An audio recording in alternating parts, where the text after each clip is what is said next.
Got a scenario where every tactical simulation, every combat plan, literally every predictive model says an encounter is going to be over in the blink of an eye.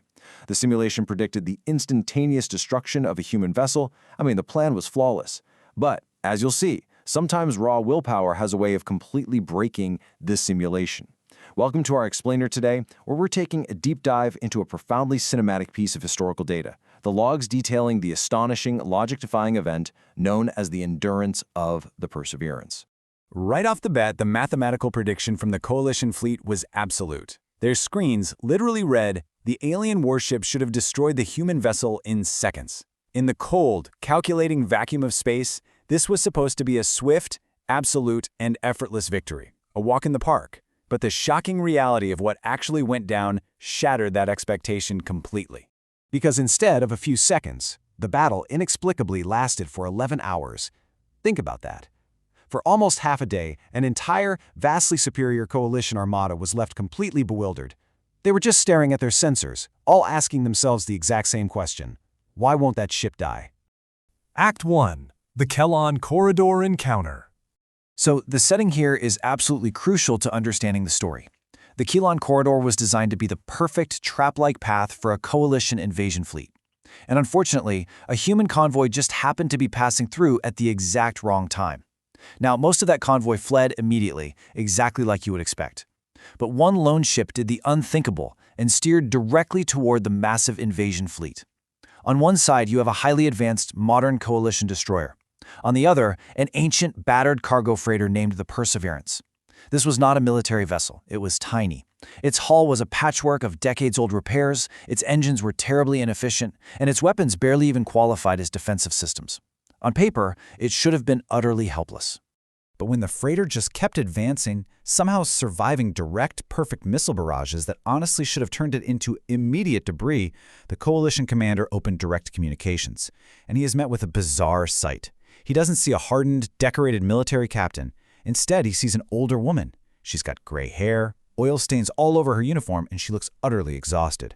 The commander, who is completely baffled at this point, demands, "Why are you attacking us?" To which the tired mechanic simply replies, "We're not attacking." The commander points out they're moving directly toward a hostile military fleet and asks why.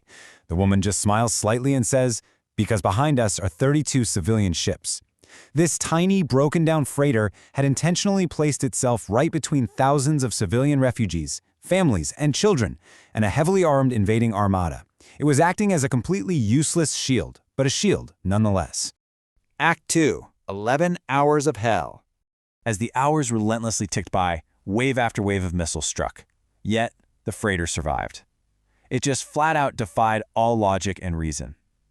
Coalition surveillance drones eventually captured internal footage of what was happening inside that dying ship, and it paints a vivid, frantic picture. We're talking human engineers actively welding damaged hull sections while explosions are literally rocking the ship around them.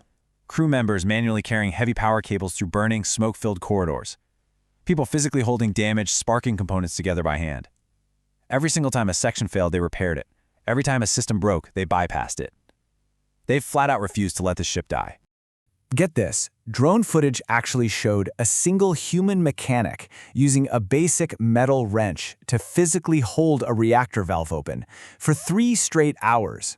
Imagine 3 hours of raw, excruciating physical endurance in the middle of a catastrophic war zone, all just to keep their ship moving forward. You can imagine, watching this footage, the Coalition bridge just fell into stunned silence. One officer muttered, "This is madness." But another whispered a realization that would echo through their military history forever. No, this is humanity. They realized these humans were literally holding their dying ship together through sheer, unyielding willpower. And the commander didn't like that answer, because it felt terrifyingly correct. Methodically, hour by agonizing hour, the Perseverance was stripped of every vital function. Hour 7, no weapons left at all. Hour 8, shields entirely gone. Hour 9 brought catastrophic life support failures. By hour 10, they had exactly one struggling engine remaining. Any rational species in the galaxy would have surrendered long ago. But the humans, they just kept repairing, kept adapting, they just kept enduring. Act 3. The Escape and the Sacrifice. Right as the ship was on the brink of total collapse, the coalition commander received a crucial update on the fleeing convoy. 32. Every single one of the 32 civilian ships had successfully escaped the sector. Every single one. The freighter's impossible, logic-defying mission was complete. The people they were protecting were finally safe. So the commander, knowing the mission is officially over, opens communications again. He tells the exhausted, bleeding human mechanic that her civilians are gone, the freighter is now completely free to retreat, and he asks, "Then why are you still here?" See, the ship was devoid of anything left to protect, yet instead of running, it simply stayed right there, squarely in the line of enemy fire. She looks genuinely surprised by his question. She glances behind her into the empty space where the convoy used to be and says, "As long as we're here, you'll keep shooting at us." Wow. It is a breathtaking moment of clarity that completely reframes the entire battle. The ship wasn't trying to win. It wasn't even trying to survive. It was paying for those civilian lives with its own existence. Because every single minute the coalition spent attacking the Perseverance was another minute guaranteeing those families and children put more distance between themselves and the invasion fleet.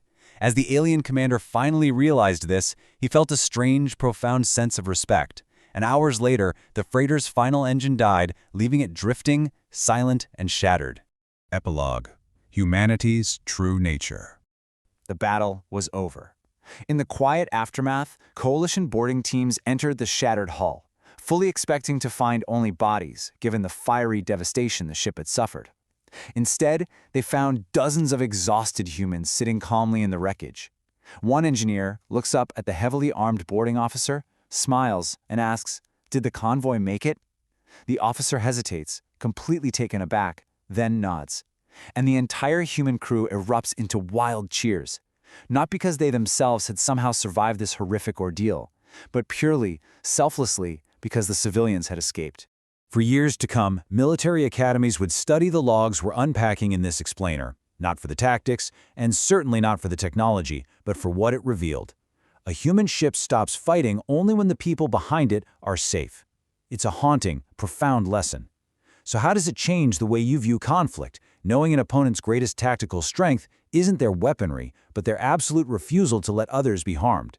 Keep exploring the incredible stories hidden in the data, and we'll see you next time.